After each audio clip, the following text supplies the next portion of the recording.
Hello, everyone. Welcome to the next mini masterclass, how the subconscious mind is running your imposter syndrome. Welcome. It's such an exciting masterclass to be teaching because once you understand this, it changes everything. It makes a lot of sense of why your affirmations don't work, why in maybe other parts of your life you try to show up in a new way with a new goal and it works for a little while, and then inevitably you always snap back to your old way of being. So the subconscious mind really holds the secret to being able to stop that cycle and being able to, like the email said, like not have this thing just like wipe you out of nowhere. So if you're new to the personal development and spiritual space, you may not have heard of the subconscious mind. It's also called the unconscious mind, means the same thing. And if you are an OG, then I encourage you, I implore you to have a beginner's mind. There's nothing more destructive than a person coming to me, and I have this sometimes to clients, and I've been this client where they come, they're like, oh, I know this already, or I know this about myself already, or I know the story about myself already. And in that, you kind of negate anything. Like the universe is clearly putting you in a position to relook at something, and it may have a gift for you there. And if you don't approach it with a beginner's mind, you're losing out on the magic of a transformation. I know I worked with a coach about a year ago, and she was kind of expensive, and I wasted the first 3 weeks because I wanted her to be like, I don't know, I just wanted to be like, I know this about myself. I've done all this work on myself. And it really doesn't help with the transformation.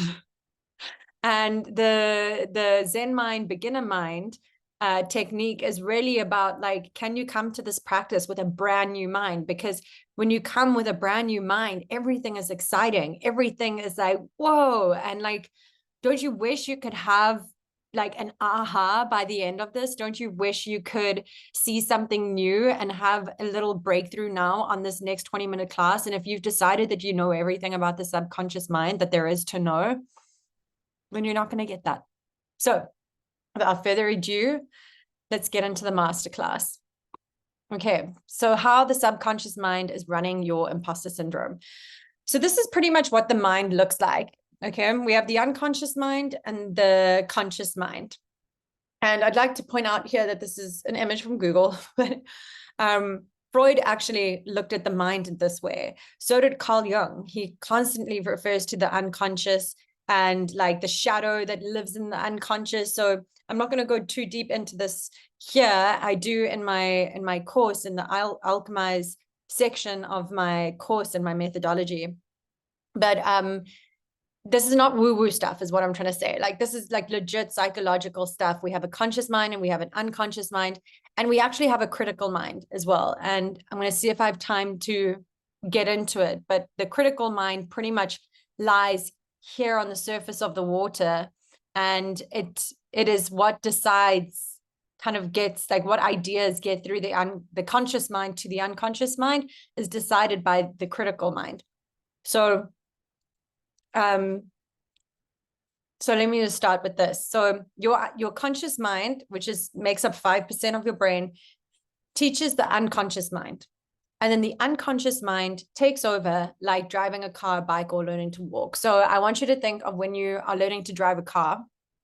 In South Africa, we all learn stick, right? This is like the normal way to get a driver's license in South Africa. It's like you have to do stick. If you decide to do an automatic car and license, you can have an automatic driver's license, but then you're not allowed to drive a stick car. Like, and most people have stick shift manual. We call it manual cars. Anyway, total side note. When you're learning how to drive a car, everything is very conscious. You get in the car, you're like, you look like, you're like, oh my God, where? Okay, I've got to start the car. Like, can you remember like being even like scared to start the car? So start the car. Remembering to put in the brake if you're in an automatic car to start the car.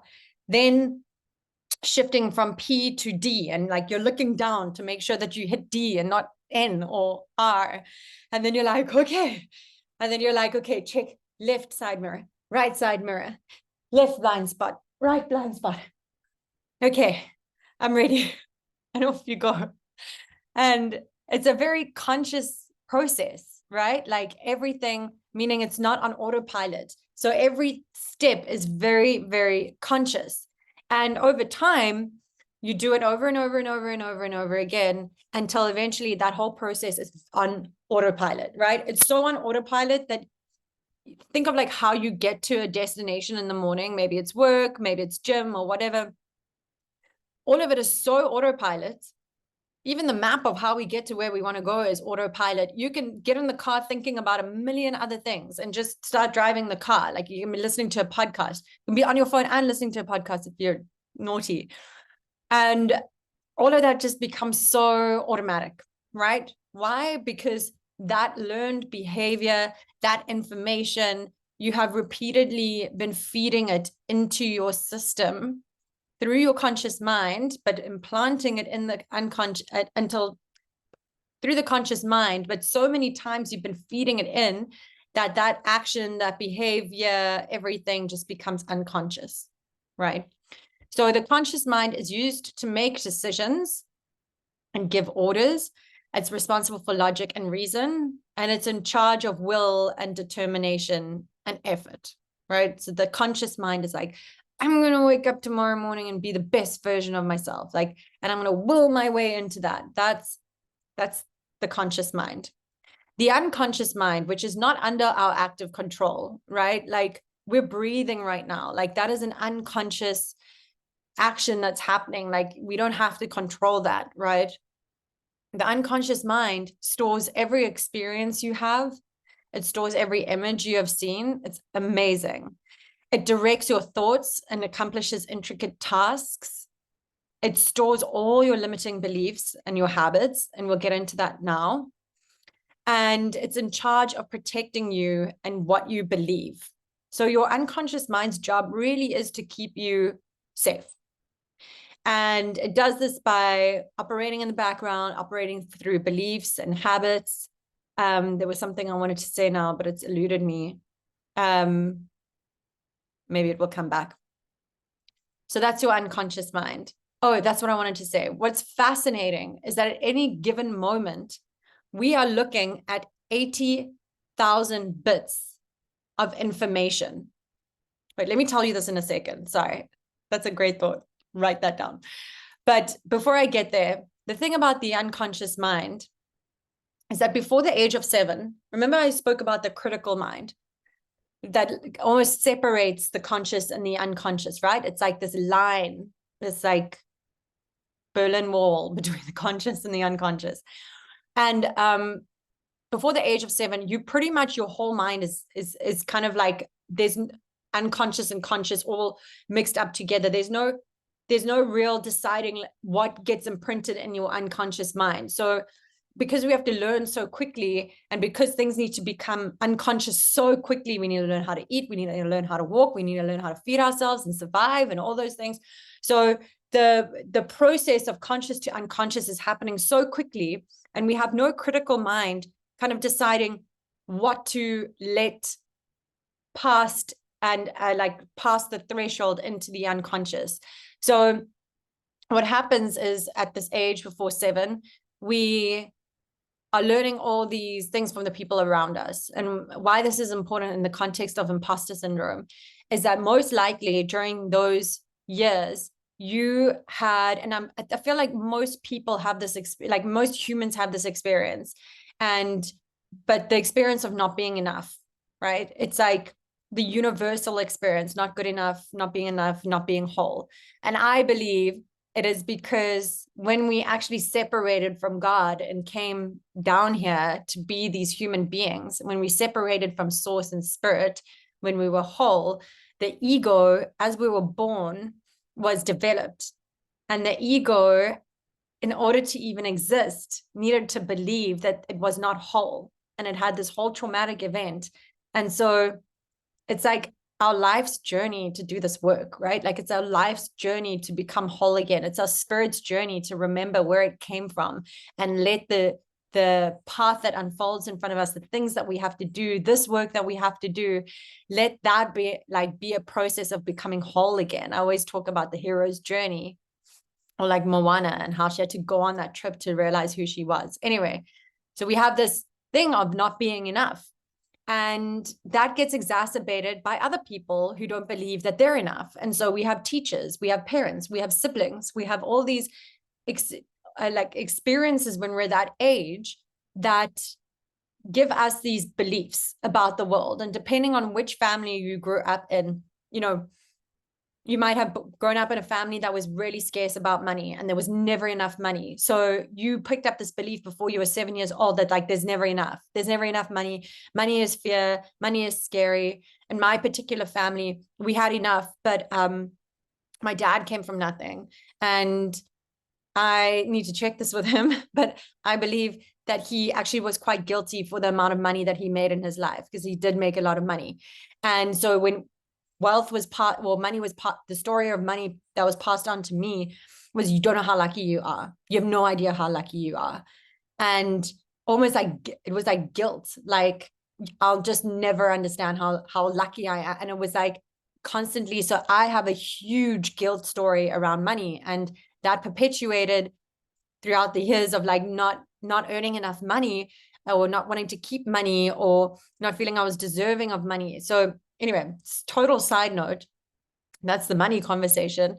But imposter, so you understand how, depending on what family you grew up in, these things that you were told consciously became unconscious beliefs. And not being enough, not having what it takes, not being capable, not being smart enough are all events that would implant these beliefs in your unconscious mind. Now, what's also really important about the unconscious mind is that it pays attention to the emotional events in your life. So if you were young and you were in class and you got humiliated in class, or you always did well as an A student, but then you had this one test where you got a C, and your teacher in front of the class was like, what happened to you? Why did you get a C? And you were like mortified and humiliated. That word, because it's such an emotional event, your unconscious mind, because it's designed to keep you safe, will pick up on the beliefs that were formed in that moment. So in that moment, if you were like, holy shit, I don't have what it takes all the time, or I can't trust myself, or even though I've been an A student this whole time, but this one time I got a B, and then, I don't know, maybe your parents shouted at you. I had friends whose parents would shout at them if they didn't get A's. And so it's like, I don't have what it takes. Oh my God, I don't have what it takes. Yes, I can be successful. Yes, I can have an A, but I don't have what it takes. Or maybe you were just generally not very good at, like, smart at school, and you were also humiliated that way, and you wanted to hide your mark from your friends because you were like ashamed that you weren't a smart person. These are all the beliefs when you have these emotional reactions that the unconscious mind pays attention to. And they want to keep, the unconscious mind wants to keep you safe. So it thinks that if it believes you're not smart enough, or you don't have what it takes, maybe it can preempt that from happening again, and you can try harder next time, for instance. Or maybe by holding on to that belief, you know, you don't suffer as much humiliation, because when people are like, you're stupid, you go, oh, dude, I know I'm stupid. Like, that, you're not surprising me. You know, we all have that experience.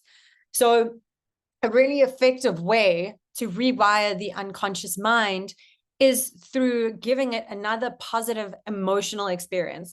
And in modules 3 and 4, and actually throughout my entire program, signature program that I have, and if you ever stumble upon one of my meditations or hypnoses, I, like, not to brag, but I was an actress for 12 years. And so I really focus on my meditations being emotion triggering, of good emotions. If I can, people cry in the meditations, they just change, like, they cry because they realize they're enough. They cry because they realize, you know, that they can do it, or that success is available to them, or they're capable of it. And so giving them that emotional experience helps the unconscious mind to be like, oh, wow, she's enough. And there's this emotional experience going on, and, oh, that must be true. What, like, this is important. This emotional experience is important. What's the story being told, and what's the belief? And then the belief is I'm enough. And then the unconscious mind goes, oh, I'm enough. Okay, cool. I'm enough. So that's one really effective way to rewire the unconscious mind. And, you know, I see this all the time in my program or with clients that I work with, and how they're just like, because of the work with you, like I just have a different relationship with that voice, the deepest inner critic. I just have a different relationship with that voice. So it still might come up because we can't just wipe things clean. But the unconscious mind has got this new program belief system that's so much more louder, that's so much more up to date. You know, I know, yeah, I'm not going to get into it here because we only have a few more minutes left. But that's a really effective way to reprogram it. And then also asking your subconscious mind a series of questions in a certain order, and attempting to answer those questions starts to kind of scramble up the unconscious mind, because it's designed to keep you safe, because it's designed to keep you small, well, safe. And sometimes it thinks, or it's been taught, that to be safe, you need to be small. Sometimes we have to rattle that survival system in the unconscious mind. And we do that through asking it a lot of questions. So that is, I'll just go really back to the critical mind, because you might be confused. Before the age of 7, you don't have a critical mind. So everything, I think I might have said this, but all these beliefs are coming through and just being filtered into the unconscious. And after 7, you develop a critical mind. And the critical mind decides what's going to go through to the unconscious and what's not. And it's also very much informed by what's sitting in the subconscious already. So, you know, if I get you to say you're so freaking smart right now, I'm so smart, and you haven't done the inner work and you haven't done the rewiring, you're not going to believe that, right? Because your critical mind is too like strong. The critical mind is like, no, bruh, no, you're not. Because it's like operating off this like deeper subconscious belief system, these core beliefs. So I had a longer thing here, but we don't really need to go through it because I told you already all about this. And you know, so this, your self-doubt, your imposter syndrome, it's being fueled by thoughts that you're not even conscious of. And it's very hard to see it for yourself. And it's very hard. You do need a workbook, or you need some kind of a process to be able to uproot all those beliefs and to be able to make the unconscious conscious first. And then once it's conscious and you're aware of the ways and the stories that you're holding you back, you can then do the work to rewire it through more workbooks and probing and prodding and time technique, which I do with my clients, which is an incredible NLP technique where we go over the timeline, and my favorite, which is like hypnosis and meditations. So yeah, if you're feeling a little bit overwhelmed and you're like, shit, I have all these my life was crazy, and my parents did this, and my teachers did this, and my siblings and my friends did this. Don't worry, I've got a little quote for you right here by Wayne Dyer, who's absolutely amazing. I highly recommend you go YouTube him. I've got his little book here. He unfortunately passed away, but he's such an incredible teacher, such a person of heart. And he said that he grew up in an orphanage, by the way, and he went from foster home to foster home to foster home. And so for him to honestly say this, I don't know why I'm getting emotional, but like, he really became one of the most beautiful, heart-centered spiritual teachers in the world. Just so much love inside this man and wisdom, and like had such a rough upbringing, and alcoholic father and abuse and you name it. And this is what he says. Let's end on this note. There are no accidents in an there are no accidents in an intelligent universe. So all the dark times, accidents, illnesses, and broken dreams were part of your spiritual advancement. Embrace them, understand them, honor them, and then transform them in your own way. And so just like Moana on her journey, like so much happened to her, so much happens to everyone, but like this you being right here with me, like this is part of your spiritual advancement. And if you've watched this whole thing, if you've come this far, like I'm so proud of you. I think you are so on the right path. You are so being guided. You are so being led. I can't, like, yeah, I'm just celebrating the shit out of you, because people don't even make it this far. They don't even open this video to watch this video, and then they sometimes don't make it to the end. So if you're listening to this right now, you're very special, and thank you. It's an honor that you've made this time to allow me to be in my purpose and teach you these things. So yeah, have an amazing day and stay golden.